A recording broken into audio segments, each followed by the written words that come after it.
Hi everyone, welcome to my YouTube channel again. So today we are making tandoori chicken. That sounds exciting, isn't it? So the first step is put the chicken in a salt water solution like a brine, and we keep it soaked here for a couple of hours. If you can leave it longer, it's better.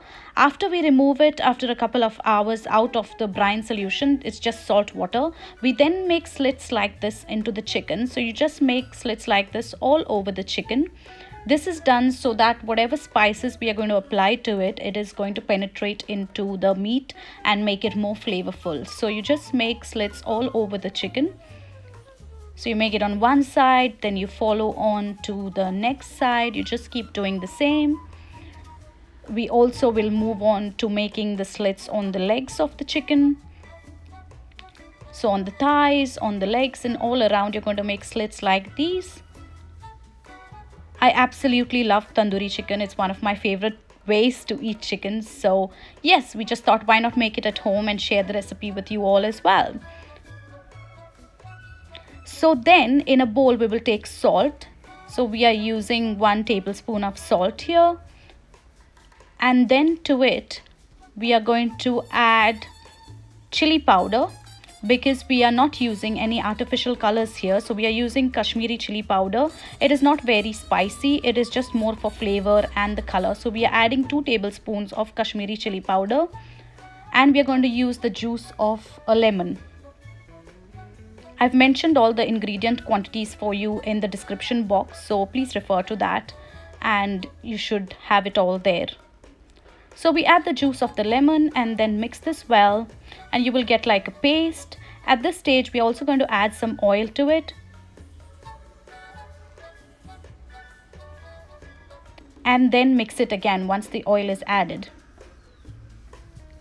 So if you want to avoid adding a lot of chili powder, you can replace it with food color, but we like to keep it natural, so we are not adding any food color here. So there we go, our paste is ready. And then we apply this to the chicken that we had slit.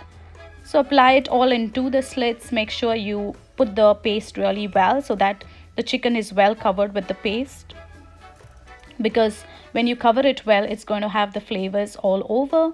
So that is exactly what we are doing here.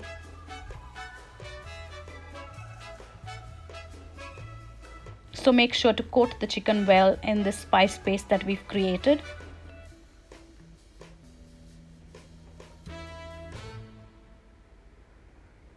I have so many memories of eating tandoori chicken in India, and I can't even begin to talk about how good it is. It is absolutely yummy if made in the right way. So then we move on to making the next paste, where we are using obviously some yogurt. And to the yogurt we are adding some ginger and garlic paste. So we add some ginger paste and then we are adding some garlic paste to it.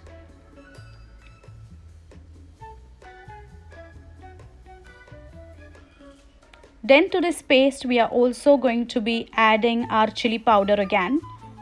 2 tablespoons of chili powder again. The Kashmiri chili powder is not spicy.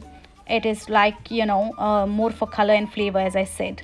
And then we are adding turmeric, 2 teaspoons of turmeric powder.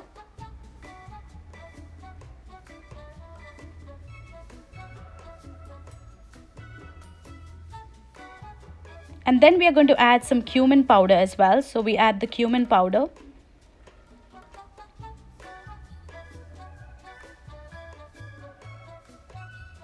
And to it we are also going to add some ground coriander powder.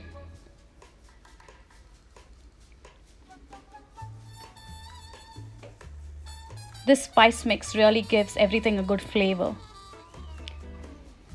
Then in addition to the ground coriander powder, we also have to add some garam masala. So we will add that. And once this is all added, the next step is to mix it all well. So you keep mixing well so that it is all well combined into the yogurt. And then you will get this color of the paste. This is exactly what we want. You can squeeze some lemon juice into it as well to give it that tangy flavor. And it balances out the spice as well. So mix again, and there we go. We are ready with our paste. Now this will be applied to the chicken. You can also add kasuri methi at this stage to the paste if you have some. We didn't have any and it's optional, so we decided to skip on it here. But then you go ahead and take this paste and coat the chicken with this paste generously.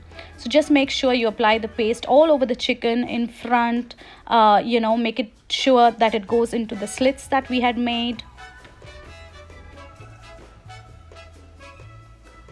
So just basically apply the paste, and then you can keep the chicken marinated for a longer time. You could keep it for a couple of hours or longer if you like. The longer the better, it just lets the flavor seep into the meat.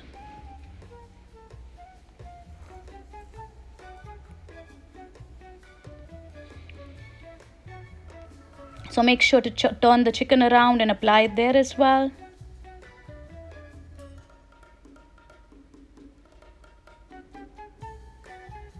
And there you go, it is now ready. We have left it for marination for some time, and then we can get back to it, and we are going to put it in the oven.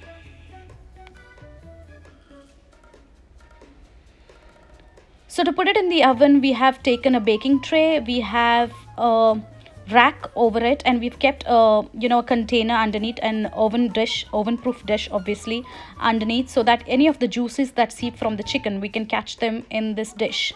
You can put any container that you have that is oven proof, that is totally fine. So we place the chicken on the rack, and then we put it in the oven. We are going to put it at a high temperature initially, so we put it for around half an hour at 220 degrees in the oven.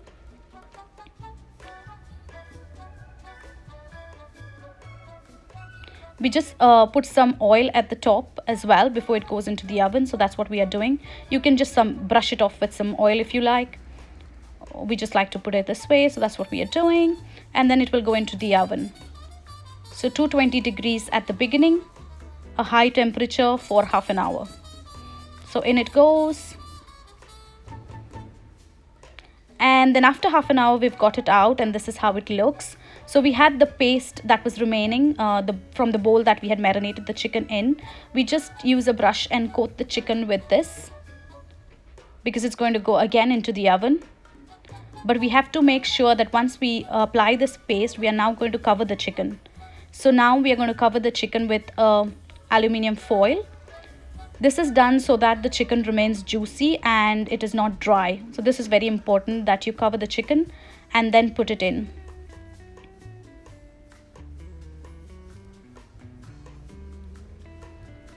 So now we are going to reduce the temperature to 200 and put it into the oven.